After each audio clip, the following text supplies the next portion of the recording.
There's something undeniably appealing about a well-crafted stealth game. The tension of sneaking past guards, the satisfaction of executing a perfect plan, the rush of narrowly avoiding detection, these moments define the genre.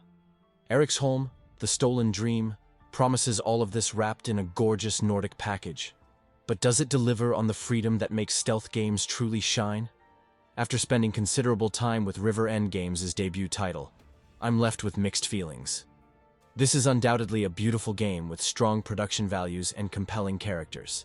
However, beneath that polished exterior lies a stealth experience that feels more like solving predetermined puzzles than crafting your own infiltration masterpiece. The story follows Hannah, a young woman recovering from the deadly heartpox plague in an alternate early 1900s Nordic city. When her brother Herman mysteriously disappears and the police flood their neighborhood searching for both siblings, Hannah must navigate this dangerous situation to reunite with him. It's a grounded premise that works well. No world-ending stakes or convoluted conspiracies, just a personal story about family bonds. What impressed me most was how the game builds its world through environmental storytelling. The early chapters particularly shine here, as Hannah moves through her familiar neighborhood while cops patrol like an occupying force.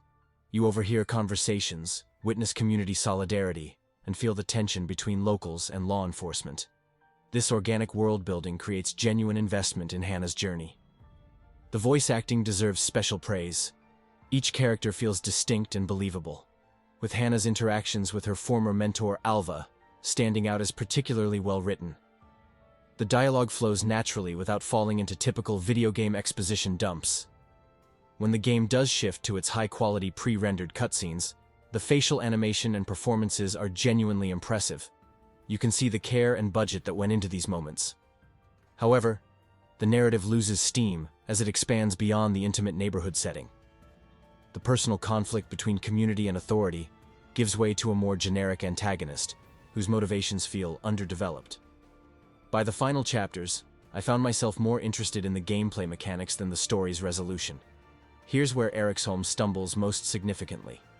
On paper, the game has all the right ingredients: multiple playable characters with unique abilities, isometric perspective perfect for tactical planning, and varied environments that should encourage creative problem-solving. Hannah can squeeze through vents, Alva climbs drain pipes and breaks lights, while Sebastian provides the muscle with his chokehold ability. The problem? Every encounter feels like a predetermined puzzle with one intended solution. This isn't Shadow Tactics or Desperados, where you can approach objectives from multiple angles using different character combinations. Instead, you're essentially following a script. First guard must be neutralized before second guard notices. Alva needs to break this specific light at this exact moment, and Sebastian must be positioned precisely here. Getting spotted results in immediate failure and checkpoint restart. There's no opportunity to recover from mistakes, adapt on the fly, or experiment with different approaches. This rigid structure removes the creative freedom that makes stealth games compelling. I found myself asking, why give players multiple characters with varied abilities if you're going to dictate exactly how they should be used? The generous checkpoint system somewhat mitigates the frustration, but it doesn't address the core issue. Good stealth design should make you feel clever for finding your own solutions, not for discovering what the developers intended. Eriksholm 2 often feels like being led by the nose rather than trusted to think for yourself. That said, when you do solve these stealth puzzles, there's genuine satisfaction in watching your plan unfold. The game excels at creating tense moments where timing is crucial, and successfully coordinating multiple characters feels rewarding. The difficulty curve is well balanced, challenging enough to engage you without becoming frustrating. If there's one area where Eriksholm truly excels, it's presentation. This is a gorgeous game that brings its Nordic setting to life with stunning detail. The isometric perspective showcases environments that feel lived in and authentic, from cramped urban neighborhoods to sprawling industrial complexes. The art direction strikes a perfect balance between stylized visuals and realistic detail. Running on Unreal Engine 5, the technical performance impressed me throughout. Even at 4K resolution, the game maintains smooth frame rates without the stuttering issues that plague many modern releases.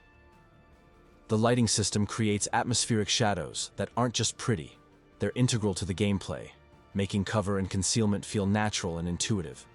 Character animations are fluid and expressive, particularly during stealth sequences. Watching Hannah carefully time her movements around patrol routes, or seeing Alva gracefully climb a drain pipe, feels satisfying in a way that goes beyond mere functionality. The attention to detail in environmental storytelling, overheard conversations, ambient activities, signs of daily life, creates a world that feels authentic rather than constructed. The variety in environments keeps things visually interesting throughout the 8-chapter campaign. From grimy industrial areas to medieval fortresses retrofitted with modern equipment, each location feels distinct and purposeful. The game's road trip structure allows for impressive scope despite its focused narrative. Eriksholm, The Stolen Dream is a competent stealth game that prioritizes polish over innovation. It succeeds admirably at creating a beautiful, atmospheric experience with strong performances and solid technical execution. The world building is excellent, particularly in the early chapters, and the production values rival much larger budget titles. However, the restrictive approach to stealth mechanics holds it back from greatness. By treating every encounter as a predetermined puzzle rather than a creative challenge, the game removes the player agency that makes the genre special. You're solving the developer's problems rather than creating your own solutions. For players who enjoy linear, story-driven experiences with stealth elements, Eriksholm offers a polished adventure with memorable characters and stunning visuals. But if you're seeking the creative freedom and tactical depth of games like Shadow Tactics or Desperados, you'll likely find this approach frustrating. The foundation is solid enough that I'm optimistic about a potential sequel. River End Games clearly has the talent to create something special. They just need to trust players more and loosen the reins on their carefully constructed scenarios. Sometimes the most beautiful cage is still a cage.